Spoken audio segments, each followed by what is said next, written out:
23वां अध्याय वर्णन। आंवला तुलसी जान, पढ़ने सुनने से कमल हो जाता कल्याण। जय सनातनी में आप सबका एक बार फिर से हार्दिक स्वागत है। भगवान श्री हरि की कृपा सब पे बनी रहे। तो इस अंक में हम जुड़ते हैं भगवान श्री हरि के प्रिय कार्तिक मास के बारे में। कार्तिक मास महात्म कथा अध्याय 23 से जुड़ते हैं। तो आइए हम कथा श्रवण करते हैं। 23 कथा को पूरी श्रवण करें और कथा पसंद आए तो सब्सक्राइब और लाइक भी कर दें। कथा बहुत ही मोक्षदायिनी है तथा सुख संपत्ति को देने वाली है, इसलिए कथा को पूर्ण श्रवण करें। तो आइए अब हम कथा श्रवण करते हैं।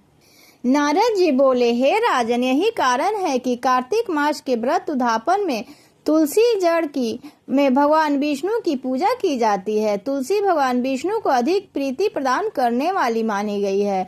राजन, जिसके घर में तुलसी वन है वह घर तीर्थ स्वरूप है, वहाँ यमराज के दूत नहीं आते। तुलसी का पौधा सदैव सभी पापों का नाश करने वाला तथा अभीष्ट कामनाओं को देने वाला है।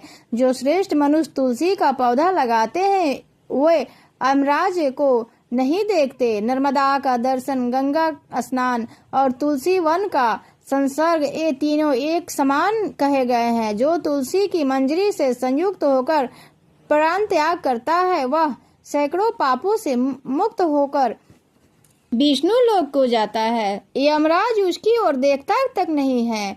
तुलसी को छूने से कामिक, याचिक, मानसिक आदि सभी पाप नष्ट हो जाते हैं। जो मनुष्य तुलसी दल से भगवान का पूजन करते हैं वह पुनः गर्भ में नहीं आते, अर्थात जन्म मरण के चक्कर से छूट जाते हैं। तुलसी दल में पुष्प, कर आदि समस्त तीर्थ, गंगा आदि नदियां और विष्णु प्रवृत्ति सभी देवताओं का निवास करते हैं। हे राजन, जो मनुष्य तुलसी के काष्ठ का चंदन लगाते हैं उन्हें सहज ही मुक्ति मिल जाती है और उनके द्वारा किए गए पाप उनके शरीर को छू भी नहीं पाते।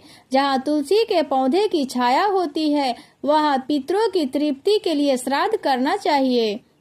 जिसके मुख में, कान और मस्तक पर तुलसी का पत्ता दिखाई देता है उसके ऊपर यमराज भी दृष्टि नहीं डालते। फिर दूतों की बात तो ही क्या है। जो प्रतिदिन आदर पूर्वक तुलसी की महिमा सुनता है वह सब पापों से मुक्त हो ब्रह्मलोक को जाता है। इसी प्रकार आंवले का महान वृक्ष सभी पापों का नाश करने वाला है। आंवले का वृक्ष भगवान विष्णु को प्रिय है। इसके स्मरण मात्र से ही मनुष्य योगदान, गोदान का फल प्राप्त करता है। जो मनुष्य कार्तिक में आंवले के वन में भगवान विष्णु की पूजा तथा आंवले की छाया में भोजन करता है उसके सभी पाप नष्ट हो जाते हैं। आंवले की छाया में मनुष्य जो भी पुण्य करता है वह कोटि गुना हो जाता है, अनंत गुना हो जाता है। जो मनुष्य आंवले की छाया के नीचे कार्तिक में ब्राह्मण दंपति को एक बार भी भोजन देकर स्वयं भोजन करता है वह अन्न दोष से मुक्त हो जाता है।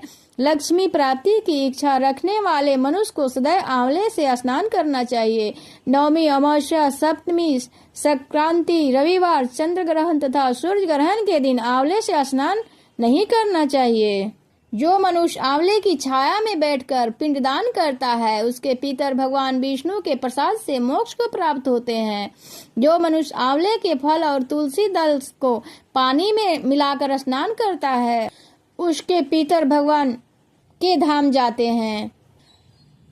जो मनुष्य आंवले के फल और तुलसी दल को पानी में मिलाकर स्नान करता है उसे गंगा स्नान का फल मिलता है। जो मनुष्य आंवले के पत्तों और फलों से देवताओं का पूजन करता है उसे स्वर्ण, मणि और मोतियों द्वारा पूजन का फल प्राप्त होता है। कार्तिक मास में जब सूर्य तुला राशि में होता है तब सभी तीर्थ, ऋषि, देवता और सभी यज्ञ आंवले के वृक्ष में वास करते हैं।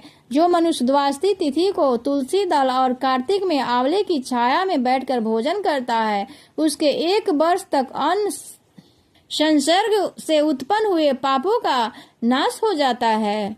जो मनुष्य कार्तिक में आंवले की जड़ में विष्णु जी का पूजन करता है उसे विष्णु क्षेत्र के पूजन का फल प्राप्त होता है। आंवले और तुलसी की महत्ता का वर्णन करने में श्री ब्रह्मा जी भी असमर्थ है।